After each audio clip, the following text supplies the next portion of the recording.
I spent weeks planning my 75th birthday. Not because I wanted some grand affair or attention lavished on me, but because I still believed naively, perhaps, that my family might gather not out of duty but out of love. I wanted something simple.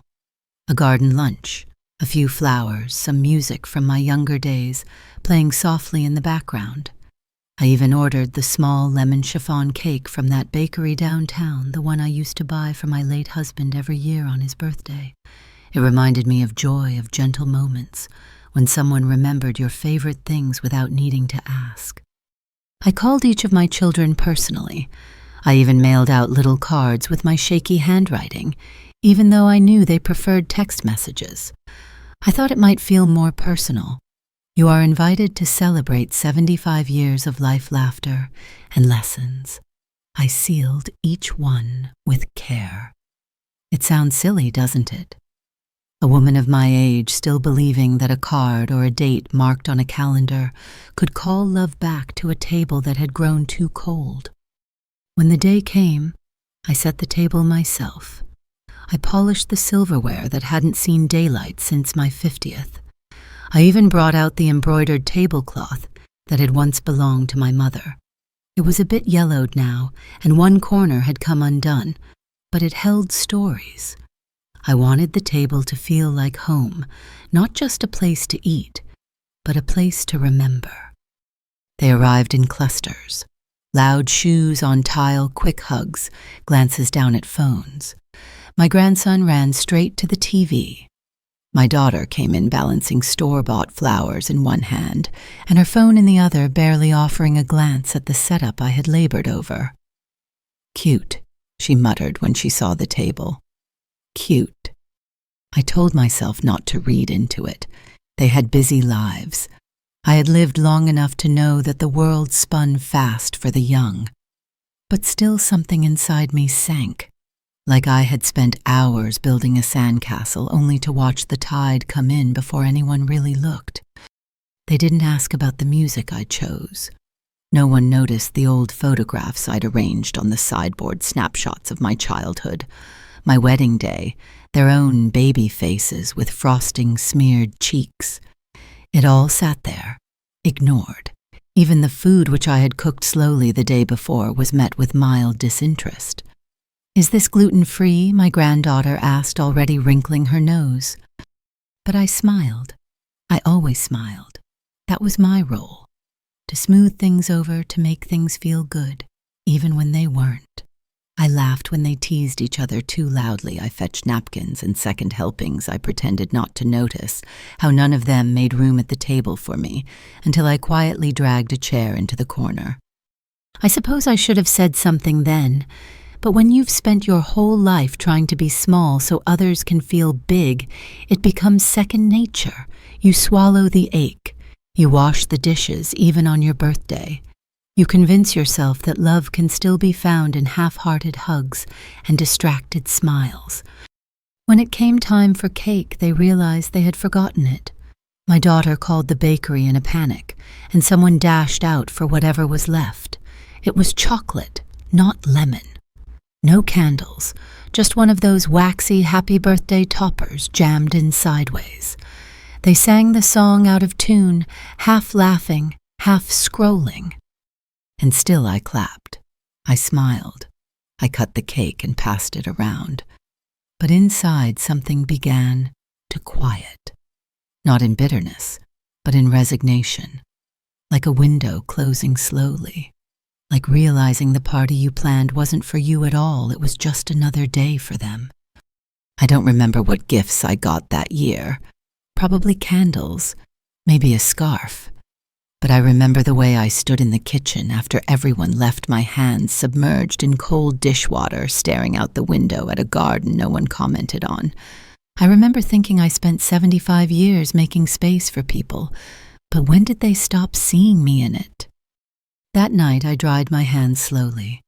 I looked at the table one last time, crumbs scattered like confetti, and I knew something in me had shifted. Not with anger, just with clarity. The morning after my birthday, the house was quiet in a way that felt less like peace and more like aftermath. I walked into the kitchen and saw the half-eaten cake still sitting there, its plastic cover askew one side, already hardened. I threw it away without tasting a single bite. The flowers someone had left were wilting already. Funny how even the gifts had no intention of staying. I poured myself tea and sat by the window, the same spot where I used to rock my children when they were sick, or frightened, or simply couldn't sleep.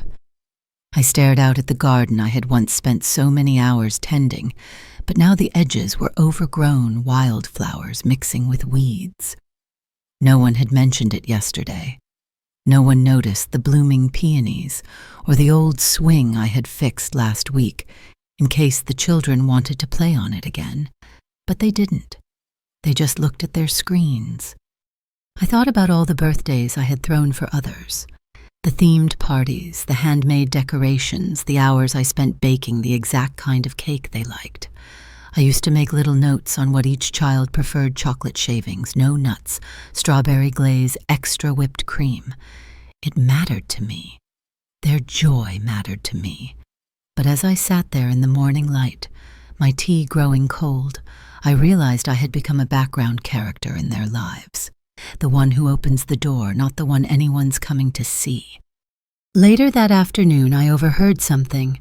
I wasn't trying to eavesdrop, it's just that when people talk freely in your home, they forget that your ears still work. My granddaughter was on the phone in the hallway.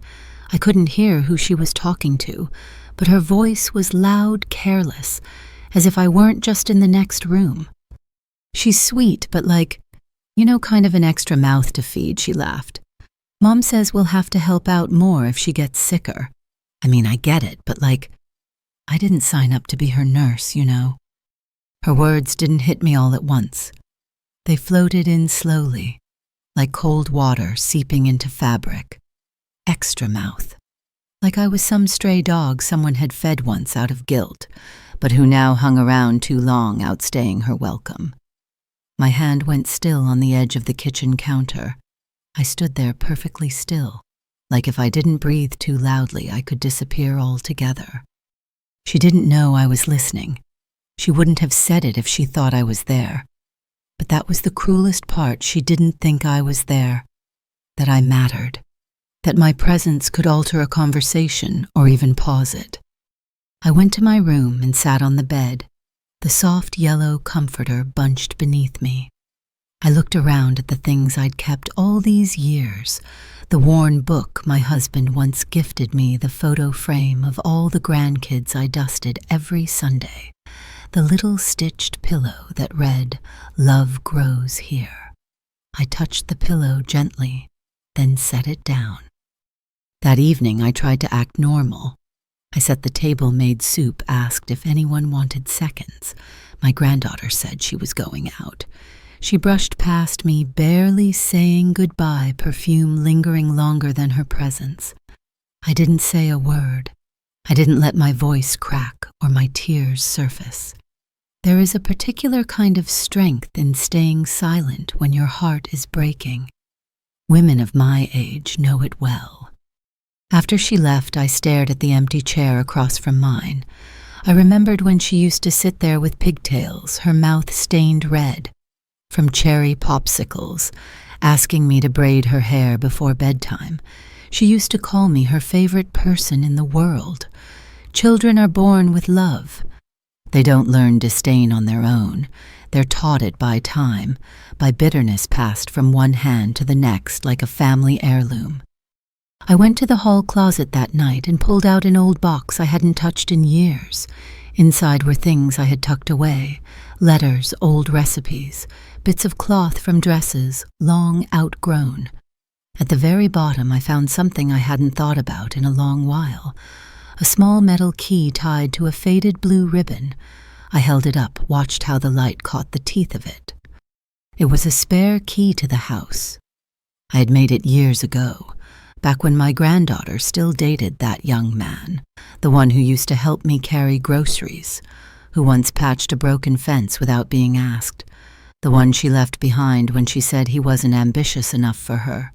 But I remembered his gentleness, how he once waited for me in the rain to walk me to the bus stop after my checkup.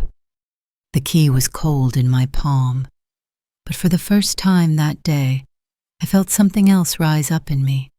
Not anger, not yet, just a quiet knowing, a whisper deep inside that said maybe the people who see you only as a burden were never really your home.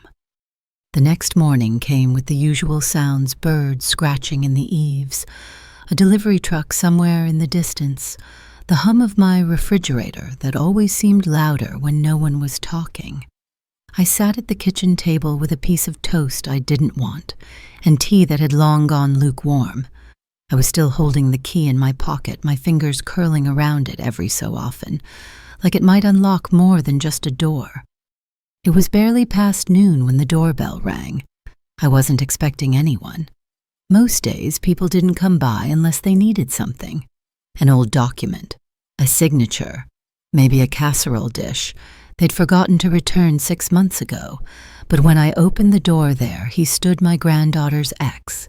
His hair was longer now, a little unkempt, but his eyes hadn't changed. Still soft, still searching. "I was in the area," he said, scratching the back of his neck. "I saw your porch light on yesterday. I don't know why, I just thought maybe I should stop in." He held a paper bag with handles stretched from weight. Inside, I later found cans of soup, a bag of oranges, a little bouquet of daisies wrapped in newspaper. Not grand gestures, just real ones.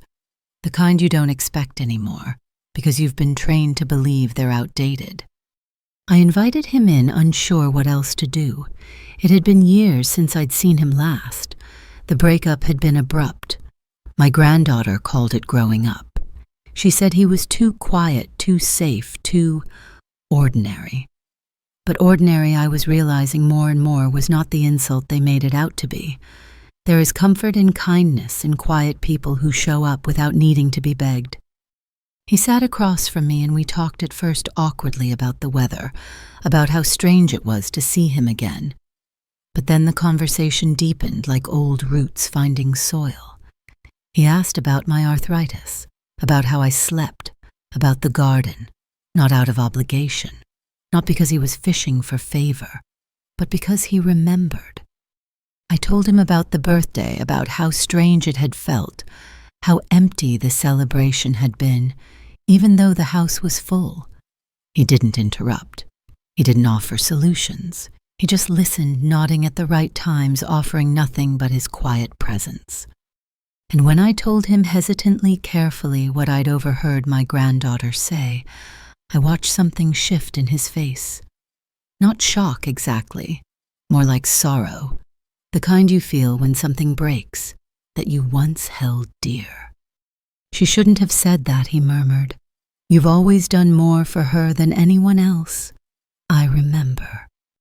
The thing about grief, especially, the grief of being forgotten while still alive, is that it's not always loud. Sometimes it's just sitting across from someone and realizing they still see you when the people who should don't even look up anymore. He helped me carry in groceries that afternoon, fixed the latch on the pantry door that had been sticking for months, swept the front porch without being asked. I offered him tea, and as we sat down, I noticed the way he took care with every movement, pushing in his chair, gently folding his napkin, asking before he touched anything that wasn't his. I couldn't remember the last time someone in my house had asked permission before reaching for something. He stayed for dinner, just a simple stew I'd started earlier with fresh bread I had made out of habit more than hunger. We sat at the table, and before we ate, he did something that stopped my breath. He folded his hands and quietly said, "Thank you." Not just to me, not performatively, just a genuine thank you to life, to the food, to the moment. I hadn't heard grace spoken aloud in this house for years. When he left that night, he stood on the porch for a moment, unsure. "I didn't mean to stay this long," he said. "I just didn't want you to feel alone." "I don't," I said. "Not tonight." He smiled small real and walked into the night. After he left, I went back inside, and for the first time in a long while, I didn't feel like the walls were closing in. The house didn't feel quite so empty. And the key in my pocket. It didn't feel heavy anymore. It felt right. The next few days passed with a gentleness I hadn't felt in years. He stopped by again this time with a bag of apples and a small tin of honey. "Figured you might like these," he said, with a quiet shrug, placing them on the kitchen counter, as if it were the most natural thing in the world. And maybe it was. Maybe kindness should be natural, not something rare enough to draw suspicion. We sat on the back porch that afternoon, watching the light soften over the fence. The garden, long neglected by the rest of my family, seemed to come alive in his presence. He pointed out the dying lavender, offered to replant it for me next week.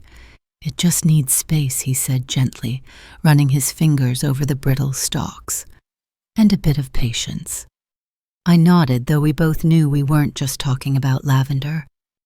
There was no rush in his company. No rush to leave, no rush to speak.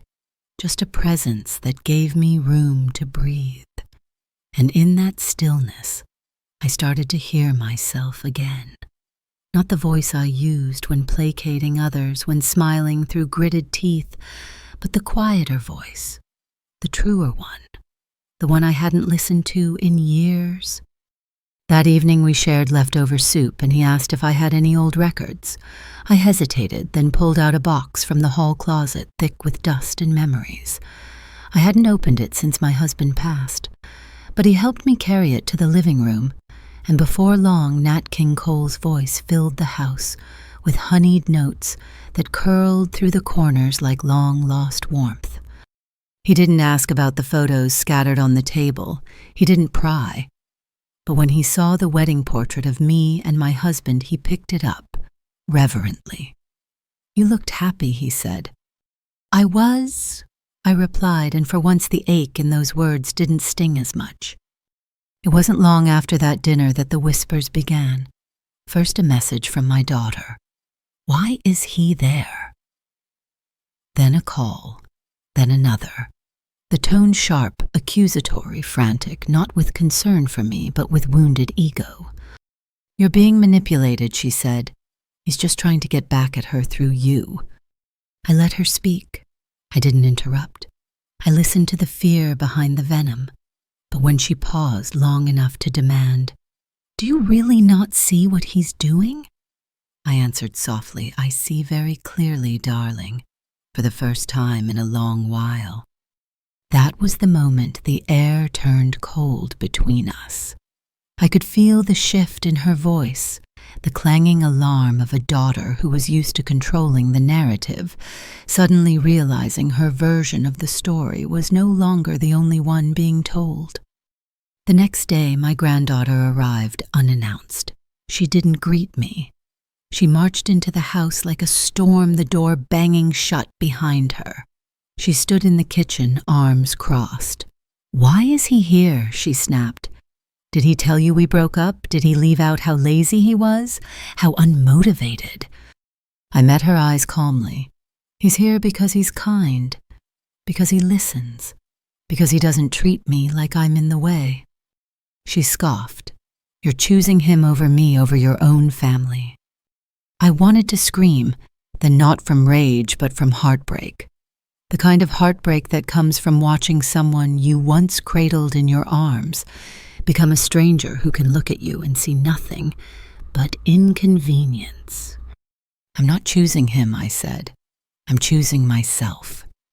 She stared at me, stunned, and I think in that silence she saw the lines in my face, the sadness in my shoulders, the quiet resolve I had built over so many years of putting everyone else first. "You're ridiculous," she muttered and turned to leave. I didn't stop her. I didn't apologize. Instead, I sat down, the key still in my pocket, pressing gently against my thigh. It didn't burn. It grounded me. It reminded me that not all doors are meant to stay open forever. Some are meant to be locked, while others deserve to be opened wide, and without shame for those who truly see you. That night he returned again, unaware of the chaos his presence had stirred. He knocked gently like always, and for the first time I didn't just invite him in, I offered him something more. A place at the table, a place in my peace. The days after the confrontation with my granddaughter settled into a strange stillness, not the peaceful kind, but the kind that comes after a storm has passed, where the air still smells of lightning, and the silence feels watchful, like the world is waiting to see if you'll rebuild or run. I spent most of my time in the garden. My knees protested, my joints stiff with the rebellion of age, but there was something deeply comforting in the soil. It didn't ask anything of me. It didn't sigh or look away when I spoke. It simply held what I gave it. He showed up again that Thursday afternoon, a small box of seedlings tucked under one arm and a loaf of bread under the other.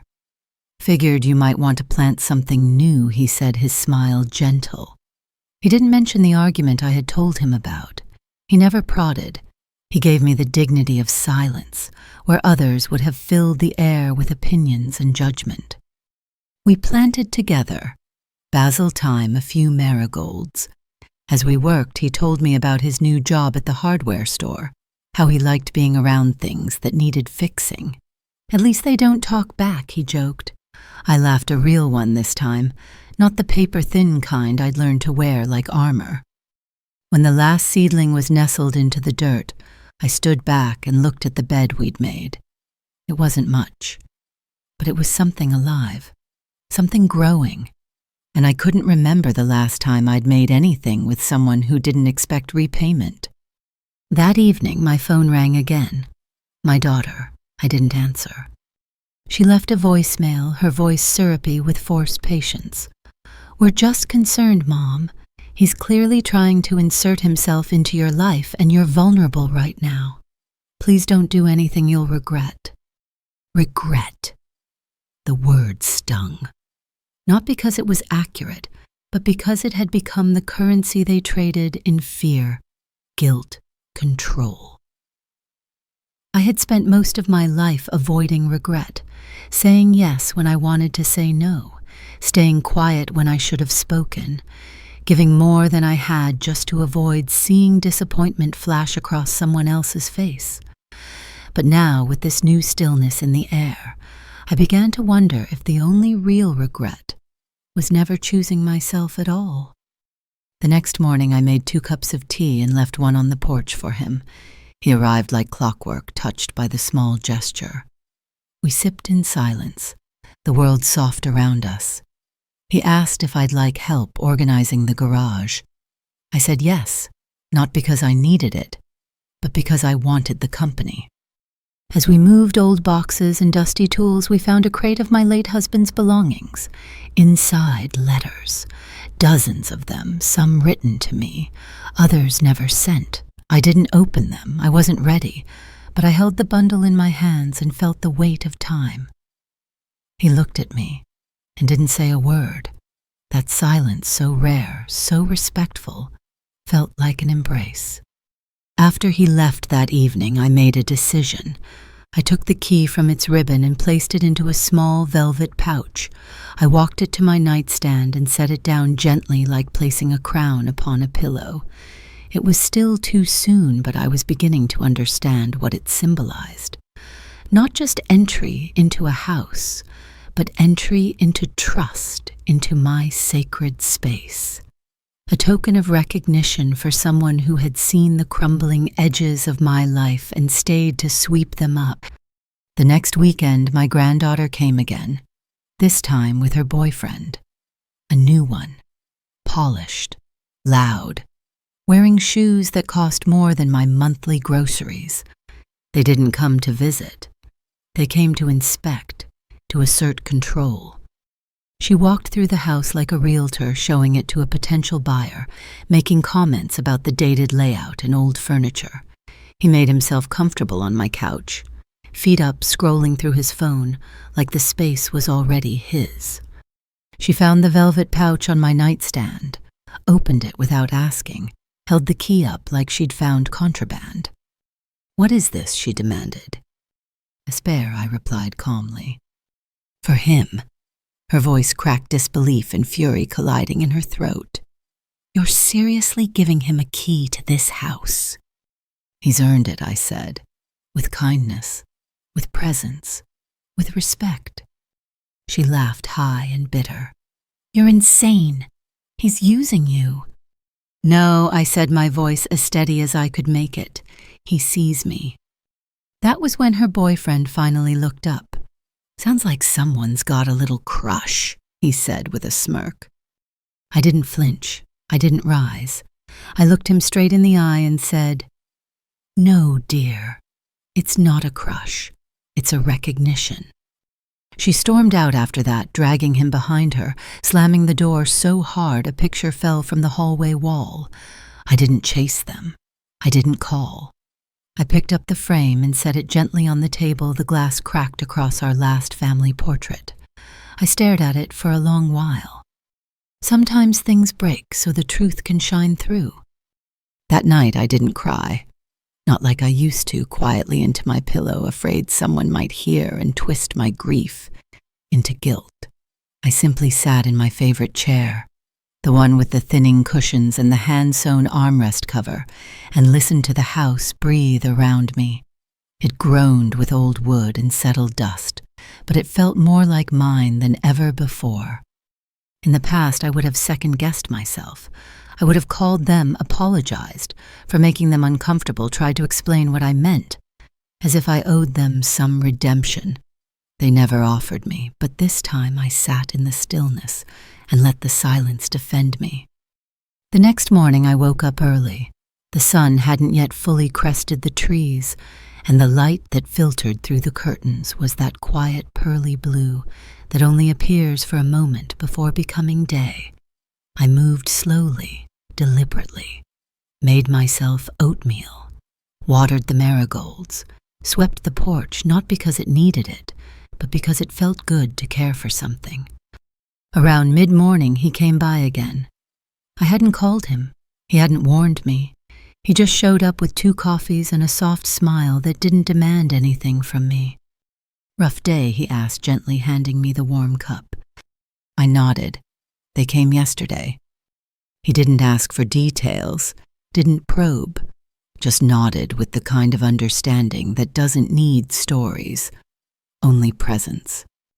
We spent the day in the garage sifting through more old boxes. In one of them, I found the quilt my mother had made me when I left for college, a patchwork of frayed denim old curtains and pieces of my childhood dresses. I had forgotten how colorful it once was.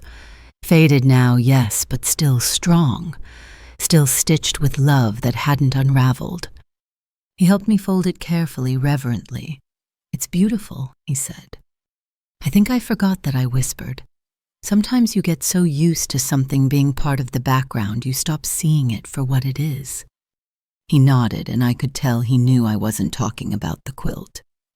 Later that afternoon, we took a walk around the neighborhood. I hadn't done that in months. My legs weren't what they used to be, but with his steady pace beside me, I didn't feel slow. I felt safe, like I could take my time and still be held in step. As we passed one of the newer houses, with the too perfect lawn and the soulless hedges, he chuckled. "Remember when houses used to have character?" I smiled. "Now it's all matching shutters and HOA rules." "And no one waves anymore," he said. "Everyone's too busy pretending their lives are perfect." I thought of my granddaughter then, of her carefully curated online profiles, the selfies, the filters, the captions that sounded nothing like the girl I used to rock to sleep. And I thought of how furious she'd been when I gave that key, not because I was in danger, but because she no longer controlled the story. That night after he left, I sat on the porch with a blanket over my knees and the stars overhead. I listened to the wind move through the jasmine and thought about what legacy really meant. It wasn't the house or the things inside it. It wasn't even the bloodlines or family trees. Legacy, I realized, was kindness left behind in another person. It was teaching someone how to feel safe without asking. It was presence. It was care. I thought about the key, not the metal of it, but the message it carried. That someone outside of the family, someone uninvited by birth, had managed to become more family than the ones who wore the title. The phone rang again. I didn't pick it up. I knew what it would be. More concern wrapped in condescension, more attempts to protect me from myself. But I was not confused. I was not unraveling. I was rebuilding. In the days that followed, I started rearranging the house, not the furniture, but the energy. I took down the photos that no longer brought me joy and replaced them with images that did. I opened the guest room again. I cleared the pantry of foods I only kept for others. I even pulled out a dusty easel from the attic and set it up near the window. I hadn't painted since my husband died. But one morning, with the sun pouring in and music playing low in the background, I picked up a brush. My hands were stiff, unsteady, but the color bloomed anyway. That's how it is with healing, I think. It comes slowly, sometimes crookedly, but it comes. And he was still there day after day, never asking for more, never stepping beyond what I offered. Just watering the plants, helping fix things, sharing meals in easy silence. He never mentioned the key, never alluded to it. He didn't need to. The act had already spoken. I had offered him something sacred, and he had responded not with entitlement, but with grace. I had expected the silence to feel heavy like abandonment, but instead it became a kind of balm. No more phone calls filled with clipped concern. No more side comments dressed as advice. Just quiet. And in that quiet, I found something I hadn't realized. I'd lost myself. The days began to take on their own rhythm, a rhythm that wasn't dictated by anyone else's schedules or moods or needs. I would wake up early, sit with my tea, and let the breeze through the kitchen curtain touch my skin before I spoke a single word aloud. There was something holy in that, the waiting, the stillness, the fact that I wasn't scrambling to serve anyone before I had even breathed for myself. He continued to come by, always with some small offering, a tin of cookies from the corner bakery, a set of wind chimes he thought would suit the porch, a dog-eared book he said reminded him of how I talk. It was never grand, but it was always thoughtful.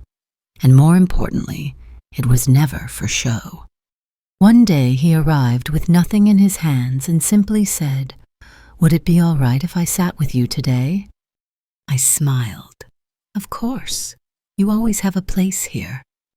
We didn't talk much that afternoon. He brought out a folding chair, and we sat side by side watching bees float through the lavender and the clouds shift above the neighbor's roof. I don't think most people understand the kind of healing that lives in silence. Not the tense kind, not the one you fill with questions or stammering, but the kind that just lets you exist. I didn't have to explain myself. I didn't have to justify why I was tired or slow or why I sometimes trailed off mid-thought. He simply let me be. Later that week, I finally opened one of the letters from my husband's box. The paper had yellowed, and the handwriting had faded to a soft gray. But his voice leapt out at me, tender, familiar, impossibly alive. If you're reading this, it means I'm not there to tell you these things anymore. But I need you to know you made everything brighter, even the dull years, especially the hard ones. You gave me more love than I ever deserved. Promise me you'll give some of that to yourself when I'm gone. I read that last line over and over. Promise me you'll give some of that to yourself. I had spent decades pouring myself out for others, and here was the man I had given everything to asking me, begging me to save a little love for the woman I used to be. I I wept, not out of sadness, but out of recognition. That deep seismic shift, when the heart remembers something it's tried too long to forget. That evening I told him the one who had become my companion in this strange late chapter of life about the letter. He listened without interruption, his eyes soft with a knowing I couldn't quite name. "You deserve that love," he said quietly. "You always have." I believed him. Not because I hadn't heard those words before I had, but because this time they weren't followed by conditions or expectations or a to-do list. He wasn't trying to fix me. He was simply witnessing me. My daughter came by again the next day. No warning, no knock, just the sharp clack of her heels against the tile and that familiar storm in her expression. "You've been avoiding my calls," she snapped. "I've been busy," I replied, setting down the teacup with slow precision. She paced the living room like a prosecutor gathering evidence. "You're letting him take advantage of you. Everyone's talking. They think you've lost it, Mom." I met her gaze, calm, still. Let them talk. She stared at me like I'd grown another head. "You used to care what people thought." I used to care too much. I didn't say it with venom. I said it like a fact, like a weight I'd finally learned how to name before setting it down. She threw up her hands. "He's just your handyman now, your pet. What you going to put him in the will next?" I didn't flinch. I didn't rise. I simply said, "He has a key. That's enough for now." Her mouth hung open in disbelief, but there was no fury behind her eyes anymore. Just confusion, and maybe, just maybe, fear. Because she could see that something had shifted, and this time she wasn't the center of it. She left quickly. No hug, no goodbye. The silence she left behind didn't hurt the way it used to. In fact, it felt like space clean and waiting like a room finally cleared of its clutter. That night I sat on the porch alone, the wind chimes singing softly behind me. I watched the lights flicker on across the street and felt for the first time in a long time no rush to go inside. The air was cool. The earth beneath me felt firm.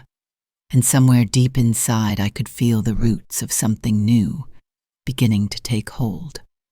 The next morning began with rain soft and steady. I love the way the world quiets under rain, how even the birds seem to hush, how the wind forgets to argue. I stood by the kitchen window watching droplets race down the glass, like they had somewhere important to be. It had been a long time since I let myself enjoy something so small, just watching, just being still. He knocked gently around 10, a little wet from the walk, but smiling. He carried a bundle of fresh herbs wrapped in a towel. "From my porch," he said. "Figured you could use something green today." I took the herbs and pressed them to my face. Rosemary, mint, a hint of lemon balm. They smelled like memory, like old gardens and healing, like my mother's hands brushing through leaves and humming low in the throat, some song that had no name but always made me feel safe. We spent the morning inside the rain making a soft rhythm on the roof. He helped me sort through the last few boxes in the garage, old blankets, forgotten trinkets, an old radio that hadn't worked in years. And then we found the piano key, just one, ivory chipped at the edge. He turned it over in his hands. "You played." Once I said, long ago, before marriage, before diapers, before life got busy. He smiled at me, that slow kind of smile that says you still can, and maybe I could. Maybe not beautifully, maybe not the way I once did, but maybe I could still bring something into this world that sounded like music. He didn't need to say more. He placed the key on the mantel like it was something sacred, and somehow it was, a symbol of the things I had set down to carry others, and the quiet invitation to pick some of them back up again. After lunch, we sat by the fire with a blanket between us. We didn't touch. We didn't need to. There was warmth enough in the space we shared. He told me about his childhood, about how his grandmother used to make tea from scratch, how she taught him to mend things rather than replace them. I told him about mine, how I used to press wildflowers into books and write poems I never showed anyone. There's a kind of intimacy in telling someone about the parts of you that never made it into your adult life. The parts you buried, not because they died, but because no one ever asked about them again. That afternoon, he stayed longer than usual. I walked him to the door, and just before stepping outside, he turned to me and said, "You've made this house feel like home again." I stood there for a long time after he left, his words echoing softly, "Home again." Not "you've made me feel at home," but this house, my house, the place I had once filled with music and light and laughter, the place that had been reduced to obligations and silence, to being someone's errand stop or pitied obligation. It was becoming mine again, not just legally, but emotionally, spiritually, as if each room were waking up with me. Later that night, as the rain eased into mist, I pulled out my old journal, the one I hadn't written in since the funeral. The leather cover was worn and cracked, the pages yellowed at the edges. I opened to a blank page and began to write slowly, my hand unsure at first. Today I felt seen, not as a mother, not as a grandmother, not as a woman waiting to be managed, just as myself. I think I've missed her, and I think she's ready to come home. I closed the book gently, like tucking a child into bed. And for the first time in years, I lit the candle on the windowsill, a little ritual I used to do when my husband traveled a signal to the night that I was still here, still hoping, still believing in return. The next morning brought with it a message, a clipped cold text from my daughter. "We need to talk. This can't go on." I didn't reply. I didn't panic. Instead, I placed the phone on the counter and poured myself another cup of tea. Whatever storm she planned to bring, I would meet it, as I am now steady, grounded, not alone, and no longer mistaking being needed for being loved.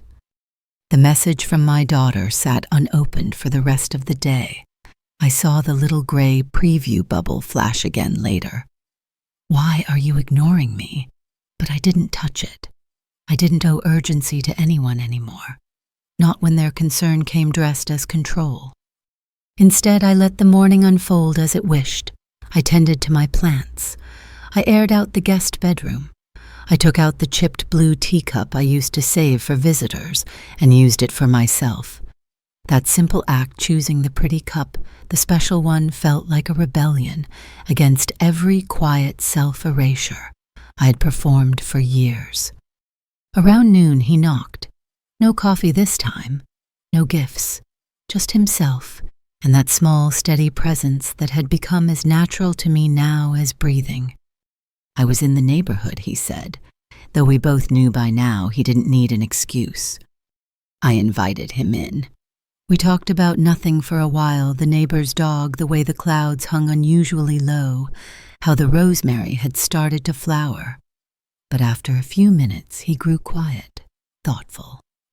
"I have a question," he said, "and I mean it gently." I looked at him curious. "Go on. What made you give me the key?" The room stilled. Not because the question was surprising, I had expected it at some point, but because of how he asked it. Not out of entitlement, not out of pride, just gentle, wondering. I thought for a long time before answering. "It wasn't a decision I made all at once," I said slowly. "It was something that formed over time like a pearl, layer by layer. At first I just appreciated that you listened. Then I noticed how you never made me feel small. Then one day I realized I wasn't pretending around you." He nodded, his eyes never leaving mine. And I suppose I went on. There came a moment when I understood that trust isn't about blood or years. It's about consistency. You showed up. You treated me like I mattered. That key, it wasn't just for the door. It was for the person I become when I feel safe. He looked down, his jaw tight with emotion. That means more than I can say. I know, I said, and reached across the table to rest my fingers lightly over his. Just for a second. Just enough. That afternoon we went through the hall closet together. I was ready now to let go of things. Things I had kept, not because they brought me joy, but because I felt guilty getting rid of them. Outgrown toys, mismatched candle holders, boxes of cards from people who no longer called. We filled 3 donation bags. When we were done, the closet looked half empty, but I didn't feel loss. I felt space, breathing room. He offered to drive the bags to the shelter. I let him. And when he returned, he brought fresh bread, warm from the bakery, and we had it with butter and honey for dinner. Just before he left, standing in the doorway with the light spilling behind him, he turned and asked, "Are you sure?" I tilted my head. Sure. Of what? That this, whatever it is we're building, is okay. I smiled deeply. It's more than okay. It's honest. And that's something I haven't had in a long time. He nodded once, then left quietly. I watched him go, the key I'd given him already, a quiet promise resting in his pocket.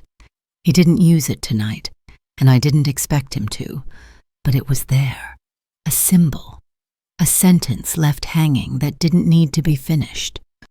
That night the wind howled outside, the kind of wind that made the windows rattle and the old tree out front groan under its own weight. I used to feel so alone on nights like that. Every creak of the house would make me sit up straighter, heart pounding, but tonight I felt calm. I pulled the quilt my mother had sewn over my lap and opened another letter from my husband. If you found your way back to something soft, something safe, don't turn away. Let it hold you. You've done enough heavy lifting for one life. I held the paper to my heart and closed my eyes. I could feel him there, not in ghost or shadow, but in warmth, in the way I was beginning to choose peace. I no longer feared the quiet. I no longer filled the silence with apologies. And for the first time in decades, I went to sleep without locking the front door. Not because I was careless, but because someone I trusted had a key. The next morning brought sunlight in thin golden bands across the floor, soft as breath. I woke earlier than usual, not from restlessness, but from something else, something like ease. For most of my adult life, I had risen in reaction to crying babies, to someone's needs, to obligations pressed against my spine like a cold hand. But that morning, I rose for no one but myself. I made coffee slowly, measured the grounds like a ritual, let the scent drift through the house, waking the walls, the floors, even my reflection.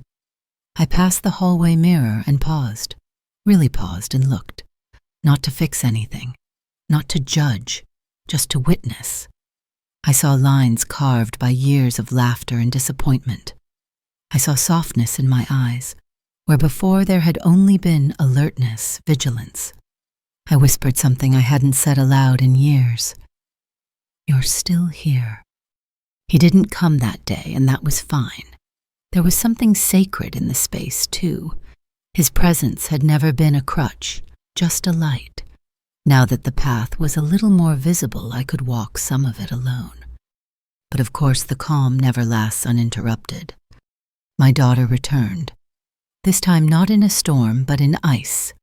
Controlled, polished, and armed with a clipboard. She rang the doorbell like it was a courtroom summons. When I opened the door, her expression didn't soften. I've scheduled a consultation with a senior care advisor, she said, bypassing hello. We're going to talk about options. Options, I asked, my voice a low hum. For whom? For you. For everyone. For what's best. The words snapped like elastic between her teeth. I stepped aside but didn't offer her coffee. She walked in like she owned the oxygen, set her clipboard down on my table, began listing bullet points I didn't ask for: assisted living amenities, transportation services, meal prep, fall monitoring. Your house is too big. You're not safe here alone. I looked at her, really looked, and saw the fear beneath the veneer. She didn't want me gone. She wanted me managed, tucked away, predictable, contained. I'm not alone, I said simply. She scoffed. You think that boy's going to stay? You think he actually cares about you? I don't think I said I know. She paused, fumbled, her armor cracked for a second. Mom, he's not your family. No, I replied, and maybe that's why I trust him. She blinked, stunned. You're making a mistake. I made 100 mistakes, my dear, staying quiet, making myself small, handing over decades of myself to people who never asked who I was beneath the duties. This is not one of them. She stood furious and trembling. You're losing your mind. I smiled softly. No, I'm finding it. She left in silence. This time there was no door slam, no rage. Just the sound of heels retreating across hardwood and a shadow leaving the threshold. I closed the door gently, locked it not out of fear, but out of choice. I had boundaries now, not barriers, and I would open them only to those who knocked with kindness. That night he returned. I didn't tell him what happened. He didn't ask, but he noticed something had shifted. We sat on the porch sharing slices of the cake I'd made that morning, lemon the flavor no one had brought for my birthday, the one I baked for myself this time. He took a bite, nodded approvingly. This is the best thing I've tasted in years. Good, I said. I made it for someone who would actually enjoy it. We watched the sun dip low, watched the sky, blush and breathe. I told him about a dream I had, that I was running through a meadow, barefoot, laughing, and there was no one chasing me, no one calling me back, just the wind and my own joy. I hope that dream finds you again, he said. I think it already has, I replied. Before he left that night, I handed him something else, not an object, but a promise. I told him, you are always welcome here, not just because of what you've done, but because of who you are. He looked down, then up, and in that moment, I saw the part of him that had also been invisible to too many. We weren't just two people crossing paths. We were two people learning how to be seen. And that's when I realized giving him the key had never been about defiance. It was about dignity, about giving myself permission to choose softness again, to allow connection without fear, to believe even at 75 that new beginnings weren't just possible, they were sacred. That night after he left, I didn't go straight to bed. Instead, I wandered the house in the dark, letting my fingers brush against the walls, like I was relearning the shape of my own home. It felt different now, not because anything had changed structurally, but because I had changed within it. The house no longer echoed with absence. It pulsed with presence, mine. I stopped at the photo shelf in the hallway. For years it had been a shrine to family birthdays, graduations, carefully posed moments where everyone smiled just enough for the flash. But when I looked at those images now, I saw something else, a slow vanishing. My place in those pictures had shifted with each frame, from the center to the side, from holding babies to standing behind them, from warm hands to empty ones. So I did something I never thought I'd do. I took some of the photos down, not out of anger, not out of revenge, but out of self-respect. I left a few up, the ones that still made me feel something real, but I filled the spaces with new things, a pressed flower from the garden, a sketch I found in the back of my journal, a photo of the first cake I baked just for myself. These were still memories, just mine. The next morning I woke to another knock, but it wasn't him. It was my granddaughter. She stood there in leggings and a sweatshirt, eyes red-rimmed hair pulled into a messy knot. No makeup, no performance, just her, small and nervous and very much alone. "Can I come in?" she asked softly. I stepped back and let her. We sat at the kitchen table, the same one where I had listened to her call me an extra mouth to feed just weeks earlier. For a long time we didn't speak. She looked at her hands, her chipped nails, the ring she always twisted when she was upset as a child. Then finally I was awful to you. I didn't reply. I don't know why I said those things. I think maybe I was just repeating things I'd heard. I thought I was being honest, but I was cruel. Still, I stayed quiet. "Mom told me you gave the key to him." At that, I looked up. She met my gaze. I got so mad when I heard she said, "I thought it meant you didn't love us anymore, that you were punishing us." "I wasn't," I said, but I was done begging to be loved properly. She flinched a little. Tears welled, but she didn't look away. "I don't know how to fix it," she whispered. "I don't know what to say." "You don't need to say anything," I replied gently, "but you do need to mean it, and you need to do more than just show up when you want to be forgiven." She nodded slowly. "I've spent so long making sure everyone was fed," I continued, "but no one noticed I hadn't eaten." "I noticed," she said. "I just didn't know how to help." "Sometimes help looks like a chair pulled out," I said. "Sometimes it's listening without rolling your eyes. Sometimes it's just showing up without making me feel like I'm in the way." She reached across the table then. Her hand was shaking. "I'm sorry," she said, "not just for what I said, but for forgetting who you are." I covered her hand with mine. "Don't forget again." "I won't," she promised. "I want to come back, if you'll have me." "I'm not turning anyone away," I said softly, "but I won't shrink anymore. You'll have to meet me at my full height." She smiled through the tears. "Okay."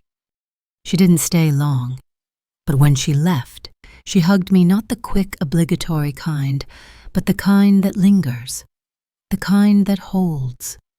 After she left, I sat in the garden. The marigolds were in full bloom.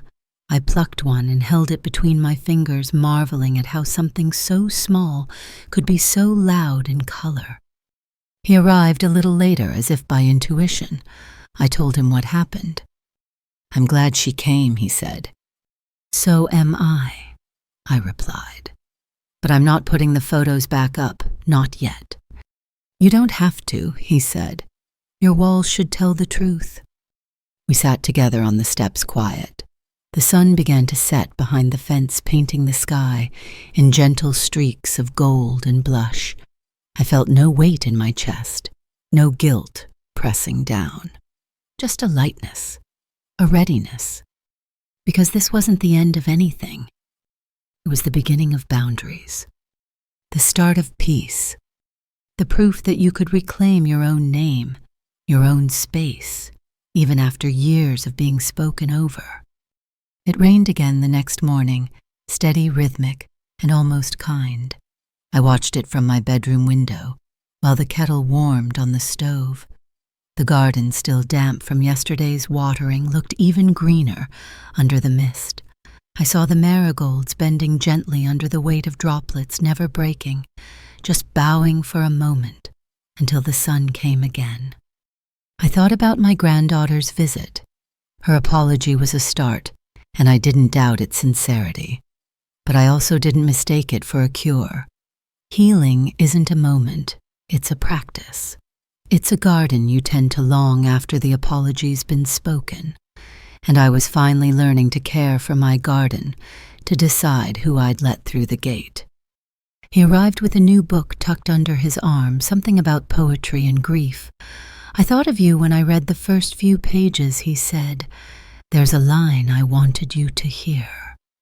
He opened to the page, his fingers slow, reverent.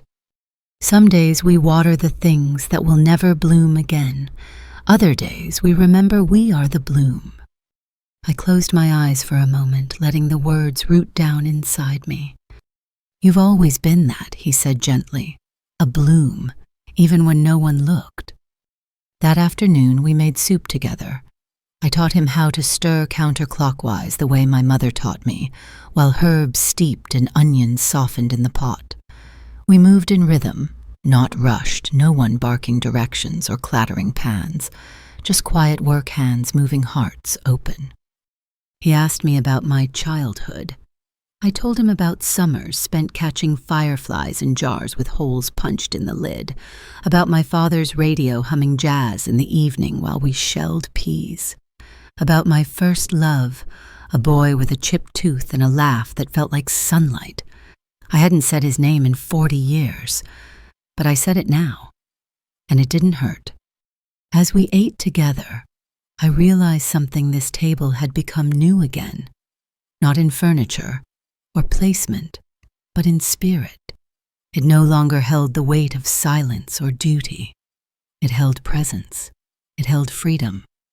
Later, he excused himself to use the bathroom, and as he passed down the hallway, I heard him pause at the photos, the rearranged ones, the gaps where old memories once hung, now replaced with flowers, handwritten notes, and tiny paintings I'd begun doing again in the morning light. He didn't ask about the missing frames. He didn't ask who was gone or why. He simply said, "It's honest. Your walls feel like you now." That evening I received another message, this time from my grandson, a video of him singing with his college friends off-key, joyful, unpolished.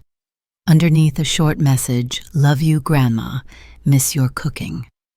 I didn't know if it was prompted by my granddaughter. It didn't matter. I watched it 3 times. Then I smiled and sent back a recipe. No commentary, no pressure, just a door left open gently.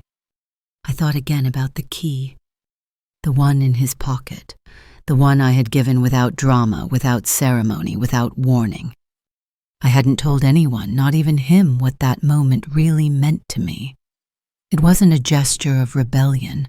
It was a love letter to myself, a declaration that I was no longer a footnote in someone else's story, that I had worth outside of what I gave, that I could still offer sanctuary, but only to those who arrived with reverence, not entitlement. He came back to the kitchen just as the sun began to fall. The last light cast long, soft shadows across the floor. He looked at me, then at the room, then at me again. "You seem lighter today," he said. "I am," I replied. "I think I finally realized I don't need to keep asking for love that arrives late and leaves early." He nodded quiet for a moment. "You're allowed to be loved in real time." That night, after he left, I sat at my desk and wrote in my journal, "The version of me they thought they could manage is gone. I am not fragile because I am old. I am not foolish because I am kind. I am not a burden because I still need. I am a home, and I have the right to choose who gets a key." I signed it, not with my name, but with my worth. The weather turned warmer that week. The sun stayed longer in the sky, as if reluctant to let the evening in too soon. I found myself sitting outside, more often barefoot in the grass, a book resting on my lap, sometimes unread.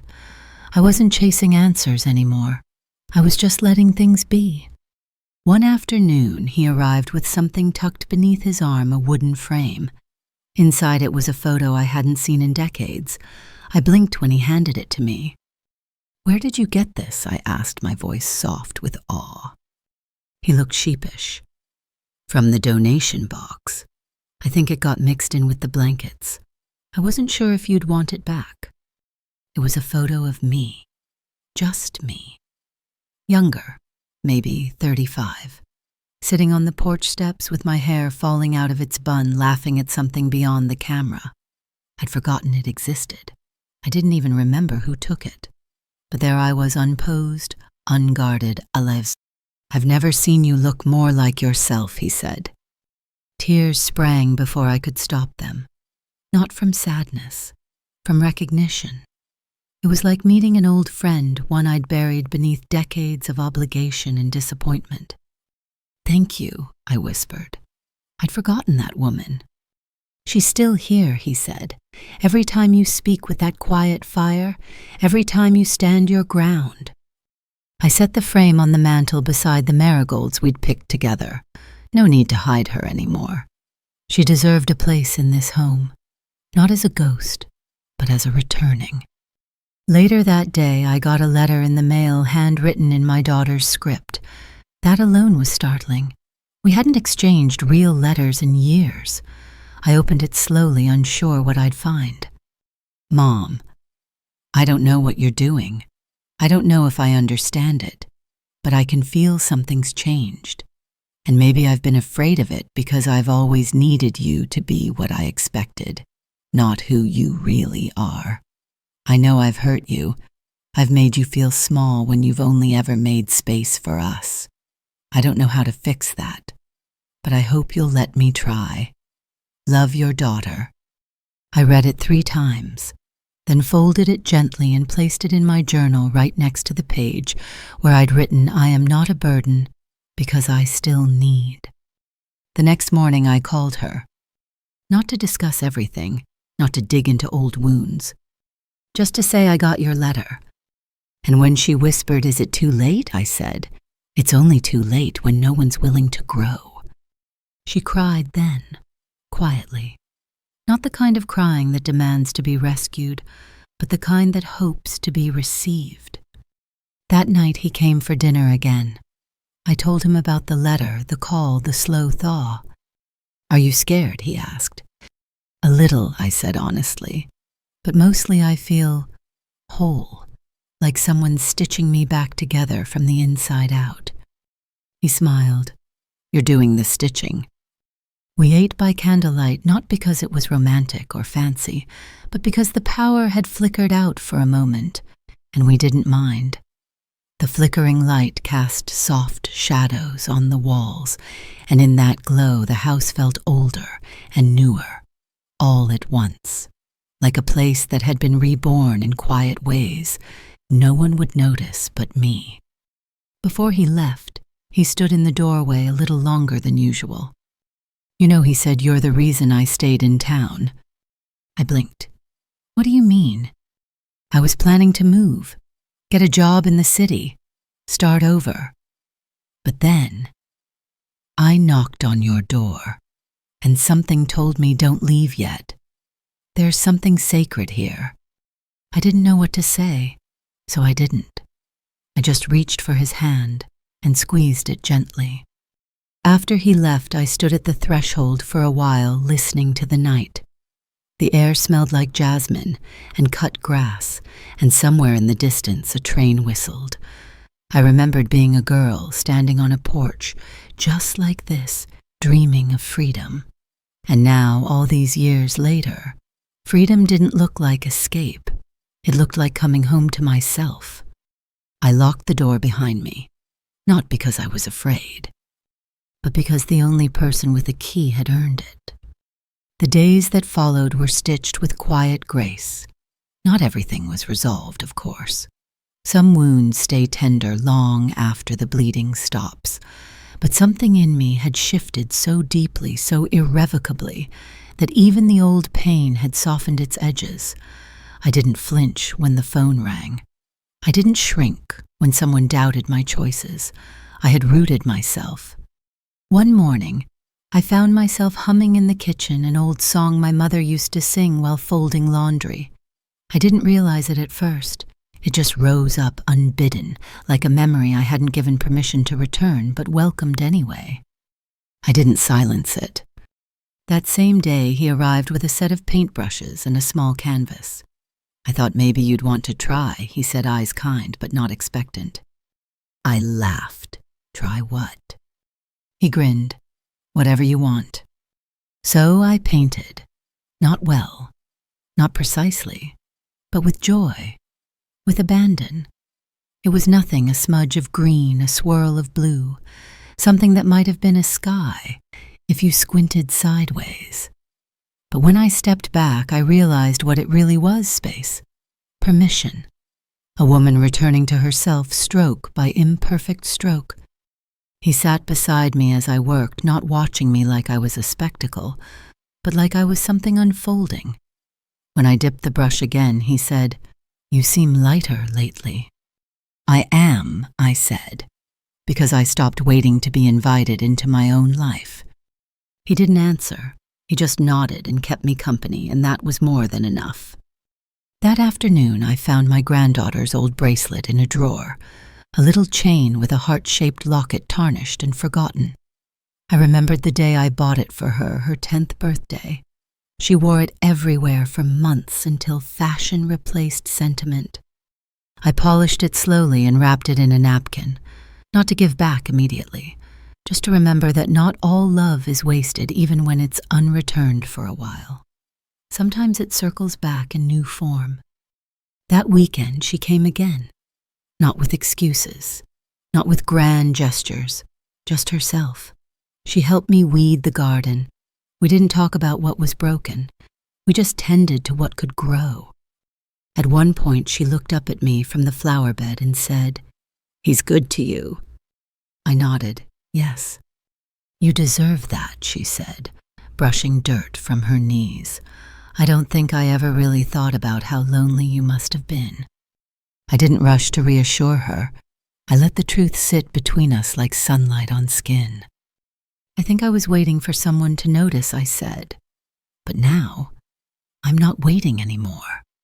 She looked at me, really looked. And for the first time in years, I saw something shift behind her eyes. Not pity, not guilt, but respect. That night, I sat on the porch again, barefoot, cradling a mug of tea. He joined me, bringing a blanket and an apple cut into slices the way I liked, thin, no skin. A quiet kindness remembered without request. "I've been thinking," he said, "about planting something permanent. A tree, maybe." I smiled. "You should." "Would you help me pick one?" "Of course." We decided on a fig tree, something that would take time, something that would outlive us both, if we were lucky, something that would feed birds and shade roots and whisper to the wind. The next morning, we planted it together, just past the back gate, where the sunlight touched the ground like a blessing.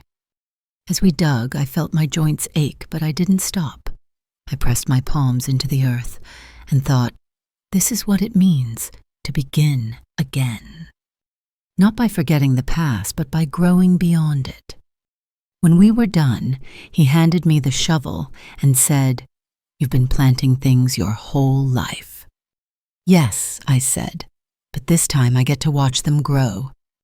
And in that moment, with dirt on my hands and the sun on my shoulders, I realized something. I wish I'd known all along I was never the extra mouth. I was the table, the meal, the warmth, the light people gathered around even when they forgot to thank it. But now I remembered. And that was more than enough. The fig tree stood slender and uncertain at first, its roots freshly tucked into the soil, its leaves shivering at the slightest breeze. But even in its youth, it held promise. I touched its trunk every morning, whispered to it, the way I once did to babies, asleep in my arms, not out of superstition, out of respect. New life deserves to be spoken to gently. That week, the house stayed quiet, not the heavy silence that used to sit on my shoulders, but a clean, open quiet, the kind that made space for breath, for noticing, the kind that reminded me nothing needed to be fixed right this moment. Peace didn't arrive like a knock at the door. It was already here, in the way the afternoon light fell across the floorboards or in the sound of wind slipping between the blinds. I got another letter, this time from my daughter's husband, a terse paragraph scribbled on the back of a receipt, no return address. It read, "If you're giving him the house, don't expect us to take care of you later." I read it once, then folded it neatly and dropped it into the fireplace. The flame curled around it without hesitation. It didn't deserve to take up space on my shelf or in my mind. I had finally stopped confusing inheritance with love. Later that day, he arrived with a small wooden birdhouse and a tin of paint. Thought maybe we could hang this in the fig tree, he said. Give something else a home, too. We sat outside and painted it soft blues and greens. I added a little gold sun near the entrance hole like a blessing for whatever might nest there. As we worked, he said I never had a real home before this, not one that felt like it. I looked at him, his paint-streaked fingers, his face half-shadowed by the fig tree's leaves. Home isn't four walls, I said. It's the way someone makes you feel safe enough to take your shoes off, to rest. He smiled. Then I hope you know you gave that to me. I didn't cry. I just nodded the truth of it, blooming quietly in my chest, not loud like a revelation, just sure. That evening we had dinner on the porch. No occasion, no guests, just us and the hum of dusk settling into the earth. I made lemon chicken and roasted vegetables. He brought wine. We didn't toast. We didn't need to. At one point, he reached into his pocket and pulled out the key, the very one I had given him weeks ago now. I never said thank you, he said. You didn't have to. He looked down at it. I haven't used it yet. I know. He hesitated. Is it all right if I do? I didn't answer with words. I walked to the front door and unlocked it slowly. Then I stepped aside. He slipped the key into the lock, turned it, and stepped inside, gentle, reverent, like he was walking into a cathedral. Because in some way he was. He didn't stay long, just enough to sit beside me on the couch while the last light faded. We didn't speak much. There wasn't anything left that needed saying. When he left, I didn't follow him to the door. I stayed curled into the corner of the couch blanket, over my knees, heart completely still. Not waiting, not wondering, just full. The next morning I found a note beside the fig tree. You are not forgotten. You are not an afterthought. You are a beginning.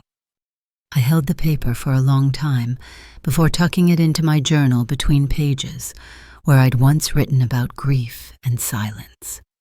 That page now held something new softness. I sat beneath the tree, letting its shade gather around me like a shawl. I could hear birds somewhere above. I didn't look for them. I just listened. Because this was enough. Because I was enough.